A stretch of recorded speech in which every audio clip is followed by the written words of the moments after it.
ಸಮಸ್ತ 6 ಕೋಟಿ ಕನ್ನಡ ಕೋಟಿ ನಮಸ್ಕಾರಗಳು. ಇವತ್ತಿನ ನಾವು ಕಲಬುರಗಿಯಲ್ಲಿ ಇದ್ದೀವಿ. ಕಲಬುರಗಿಯಲ್ಲಿ ಮಾಸ್ನಾಳ್ ಎಂಬ ಒಂದು ಗ್ರಾಮ ಇದೆ, ಅಂದರೆ ಮಾಷಾಳ್. ಇಲ್ಲಿ ಒಬ್ಬರು ಸಮಾಜ ಸೇವಕ, ಸಮಾಜ ಚಿಂತಕ ನಮ್ಮ ಉಮೇಶ್ ಜಾಧವ್ ಬಗ್ಗೆ ಏನು ಕೇಳೋಣ. ಸರ್ ನಮಸ್ಕಾರ. ಸರ್ ನಮಸ್ಕಾರ. ಸರ್, ಉಮೇಶ್ ಜಾಧವ್ ವೋಟ್ರ್ ಅಂದರೆ ಯಾಕೆ ಆಗಬೇಕು? ಸುಭದ್ರ ರಾಷ್ಟ್ರ ನಿರ್ಮಾಣಕ್ಕಾಗಿ, ಹಾಂ, ಬಲಿಷ್ಠ ಹಿಂದೂ ರಾಷ್ಟ್ರದ ಸಂಸ್ಥಾಪನೆಗಾಗಿ, ಹಾಂ ಸರ್, ರಾಷ್ಟ್ರದ ಸುಭದ್ರತೆಗಾಗಿ, ರಾಷ್ಟ್ರದ ಐಕ್ಯತೆಗಾಗಿ, ರಾಷ್ಟ್ರದ ಸರ್ವಾಂಗೀಣ ಅಭಿವೃದ್ಧಿಗಾಗಿ ನಾವು ಮೋದಿಜಿಯವರನ್ನು ಆರಿಸಿ ತರುವುದರ ಮುಖಾಂತರ ಮತ್ತೊಮ್ಮೆ ಪ್ರಧಾನಮಂತ್ರಿ ಮಾಡೋದು ಭಾಳ ಜರೂರಿದೆ ಅನ್ನೋಂಥ ಮಾತನ್ನು ಇಲ್ಲಿ ಹೇಳೋದು. ಅಂದರೆ ನಿಮ್ಮ ಉದ್ದೇಶ ಅಂದರೆ ಸರ್, ನರೇಂದ್ರ ಮೋದಿ ನಮ್ಮ ದೇಶದ ರಕ್ಷಕ ಆಗಿದ್ದಾರೆ. ಅದಕ್ಕೆ 100%. ಹಾಂ, 100% ರಕ್ಷಕರು ಅವರೇ. ಹಾಂ ಹಾಂ, ಅದರಲ್ಲಿ ಎರಡಿಲ್ಲ. ಈ ಮಾತು ನೀವು ಜನಸಾಮಾನ್ಯ ಒಬ್ಬರು ಹಳ್ಳಿಯೊಳಗೆ ಮಹಿಳೆಯರಿಗೆ ಕೇಳಿದ್ರು ಸಹ ಅವರು ಸ್ಪಷ್ಟವಾಗಿ ತಮ್ಮ ಅಭಿಪ್ರಾಯ ವ್ಯಕ್ತಪಡಿಸ್ತಾರೆ. ಮತ್ತೆ ಸರ್, ಈಗ ಉದಾಹರಣೆಗೆ ಇಲ್ಲಿ ಒಬ್ಬರು ಮಹಾನ್ ದೊಡ್ಡ ವ್ಯಕ್ತಿ ಇದ್ದಾರಲ್ಲ ರಾಷ್ಟ್ರದಲ್ಲಿ, ಖರ್ಗೆ ಸಾಹೇಬರು, ಅವರೇನೋ ಪ್ರಧಾನಿ ಆಗ್ತಾರೆ ಅಂತ ಹೇಳ್ತಾರೆ. ಹೇಳಿಕೆಯಲ್ಲಿ ಏನು ಹೇಳ್ತಾರೆ ಅವ್ರಿಗೆ?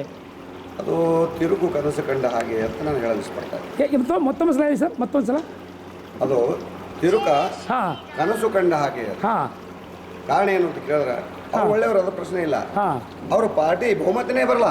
ಹಾಂ ಹಾಂ ಹಾಂ ಹಾಂ, ಕೇವಲ 231 ಕ್ಷೇತ್ರಗಳಲ್ಲಿ ಅವ್ರ ಕ್ಯಾಂಡಿಡೇಟ್ಗಳಿವೆ. ಹಾಂ ಹಾಂ ಹಾಂ. ಎಷ್ಟು ಸರ್? ಎಷ್ಟು? 230 ಮತಕ್ಷೇತ್ರಗಳಲ್ಲಿ, ಅಂದರೆ 230. ಹಾಂ ಸರ್, 230. ಹಾಂ, ಕ್ಷೇತ್ರಗಳಲ್ಲಿ ಮಾತ್ರ ಅವ್ರ ಕ್ಯಾಂಡಿಡೇಟ್ ನಿಲ್ಲಿಸಿದೆ. ಹಾಂ, ಟೋಟಲ್ ಸಂಖ್ಯೆಗಳು 543. ಹಾಂ ಸರ್, ಬಹುಮತ ಆಗಲು ಸಾಧ್ಯ. ನಾವು ಅಷ್ಟು ಆರ್ಸಿ ಬಂದ್ರು ಹಾಂ ಹಾಂ ಹಾಂ ಹಾಂ, ಇಲ್ಲ ಹಾಗಾದ್ರೆ 230 ಆರ್ಸಿ ಬಂದರೂ ಬಹುಮತ ಆಗಲು ಸಾಧ್ಯ ಇದೆನಾ?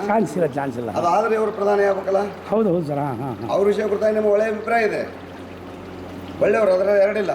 ಬಟ್ ಪ್ರಧಾನಿ ಆಗ್ತಾರಲ್ಲ ಅನ್ನೋಂಥದ್ದು ಏನು ಹೇಳ್ತಾ ಇದ್ದಾರಲ್ಲ, ಹೌದು ಸರ್, ದಲಿತರ ಮತ ತೊಗೊಳ್ಳೋ ಸಲುವಾಗಿ ಹೇಳ್ತಾ ಇದ್ದಾರೆ ಹೊರತು ಹಾಂ, ಇದು ಸತ್ಯಕ್ಕೆ ದೂರವಾದ ಮಾತು. ಮತ್ತು ಕೆಲವು ಹೇಳ್ತಾರೆ ಸರ್, ಈಗ ಸಿದ್ದರಾಮಯ್ಯ ಅವರು ಉಚಿತ ಸೌಲಭ್ಯ ಮಾಡಿದಾರಲ್ಲ, ಅದಕ್ಕೆ ಎಫೆಕ್ಟ್ ಆಗ್ಬೋದಾ ಸರ್? ಅದು ಎಫೆಕ್ಟ್ ಎಷ್ಟರ ಮಟ್ಟಿಗೆ ಆಗಿದೆ ಅನ್ನೋಂಥದ್ದು ಸಾಕಷ್ಟು ತಾವು ಸಾಮಾಜಿಕ ಜಾಲತಾಣಗಳಲ್ಲಿ ಹಳ್ಳಿಯ ಜನ ಹಿಡಿದು ದಿಲ್ಲಿ ತನಕ ಜನ ಹೇಳ್ತಾ ಇದ್ದಾರೆ. ಹಾಂ, ಅವ್ರದ್ದೊಂದು ಉದ್ದೇಶ ಇತ್ತು ಏನು ಅಂದ್ರೆ, ನಾವು ಬರೋದಿಲ್ಲ, ನಮ್ಮ ಪಕ್ಷ ಅಧಿಕಾರಕ್ಕೆ ಬರೋದಿಲ್ಲ, ಹೇಳಿಕೆಏನು ಹೋಗ್ತದೆ ಅಂತ ಹೇಳಿ ಗ್ಯಾರಂಟಿಗಳು ಕೊಟ್ಟರು. ಹಾಂ ಹಾಂ ಹಾಂ, ಬಟ್ ಈ ಗ್ಯಾರಂಟಿ ಕೊಟ್ಟು ಹೆಂಗಾಗಿದೆ ಅವ್ರ ಪರಿಸ್ಥಿತಿ ಅಂತ ಕೇಳಿದ್ರೆ, ರಾಜ್ಯಭಾರ ಮಾಡಬೇಕು ಏನು ಬಿಟ್ಟು ಓಡಿ ಹೋಗ್ಬೇಕು ಅನ್ನೋದು ಅರ್ಥ ಆಗ್ತಾ ಇಲ್ಲ. ಪಾಲ್ಯ ಮಾಡು. ಹಾಂ ಹಾಂ ಹಾಂ ಹಾಂ ಹಾಂ, ರಾಜ್ಯಭಾರ ಮಾಡಬೇಕು ಅಥವಾ ಬಿಟ್ಟು ಓಡಿ ಹೋಗ್ಬೇಕು ಅನ್ನೋದು ಅರ್ಥ ಆಗ್ತಾ ಇಲ್ಲ. ನನಗನ್ಸಿದ ಮಟ್ಟಿಗೆ ಇವರೇನು ಗ್ಯಾರಂಟಿ ಕೊಟ್ಟಿದ್ದಾರಲ್ಲ, ಹಾಂ, ಇದು ಸರ್ವಾಂಗೀಣ ಅಭಿವೃದ್ಧಿಯ ದ್ಯೋತಕ ಅಲ್ಲ. ಇದೊಂದು ತುಷ್ಟೀಕರಣ, ಒಂದು ರಾಜಕಾರಣ.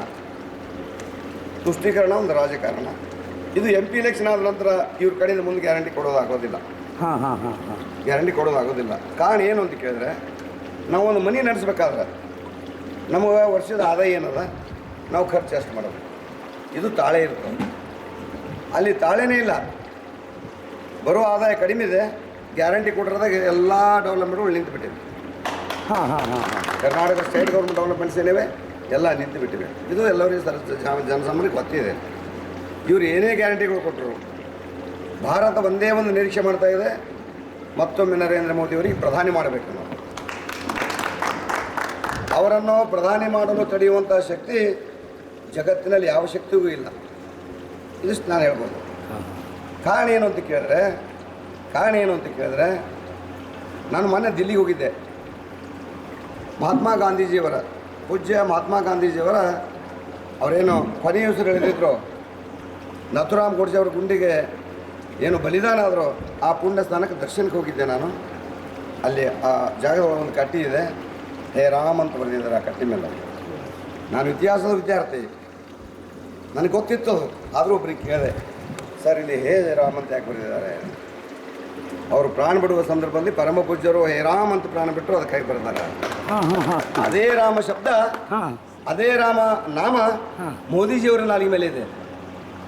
ಮಹಾತ್ಮ ಗಾಂಧೀಜಿಯವರು ಏನೋ ರಾಮರಾಜ್ಯದ ಕಲ್ಪನೆ ಇತ್ತು, ಮಹಾತ್ಮ ಗಾಂಧೀಜಿಯವರ ಒಂದು ಏನೋ ರಾಮನ ಬಗ್ಗೆ ಒಂದು ಅತೀವಾದಂಥ ಒಂದು ಭಕ್ತಿ ಏನಿತ್ತು, ಅವರ ಕನಸೇನಿತ್ತು, ಅದು ಗಾಂಧೀಜಿಯವರ ಪ್ರತಿರೂಪ ಮೋದಿಜಿಯವರ ಮುಖಾಂತರ ಸಾಕಾರ ಆಗ್ತಾ ಇದೆ ಭಾರತದಾಗ. ಇದು ಜನ ತಿಳಿತಾ ಇದೆ ಜನರಿಗೆ.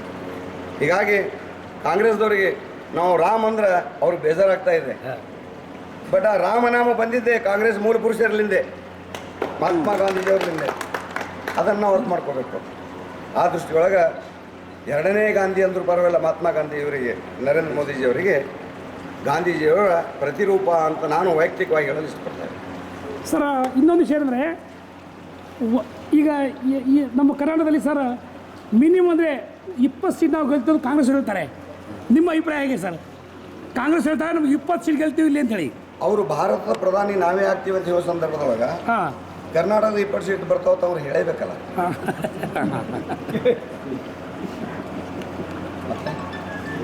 ಸರ್ ಈಗ ಉಮೇಶ್ ಜಾಧವ್ ಅವ್ರಿಗೆ ಎಷ್ಟು ಮತಗಳ ಅಂತರದಿಂದ ಗೆಲ್ಬೋದು ಸರ್? ನನ್ನ ಲೆಕ್ಕಾಚಾರದೊಳಗೆ ಉಮೇಶ್ ಜಾಧವ್ ಅವರು 40,000 ರಿಂದ 50,000 ಮತಗಳ ಅಂತರದಲ್ಲಿ ಆರಿಸಿ ಬರ್ತಾರೆ ಅಂತ. ಥ್ಯಾಂಕ್ ಯು ಸರ್, ಧನ್ಯವಾದ ಸರ್. ತಮ್ಮ ಪರಿಚಯ ತಮ್ಮ ಹೆಸರು ಸರ್? ವಿಶ್ವನಾಥ್ ಶಿವಪ್ಪ ರೇವೂರ್ ಅಂತ. ಹಾಂ ನಾನು ಹಿಂದೆ BJPಯ ಜಿಲ್ಲಾ ಉಪಾಧ್ಯಕ್ಷನಾಗಿ ಕೆಲಸ ಮಾಡಿದ್ದೇನೆ. ಹಾಂ ಸರ್. ಹಾಗೆ ಒಬ್ಬ ಸಾಮಾನ್ಯ ಕಾರ್ಯಕರ್ತನಾಗಿ. ಇಲ್ಲ, ಇವಾರ real hero sir, BJP hero. Thank you sir. Okay sir, thank you sir.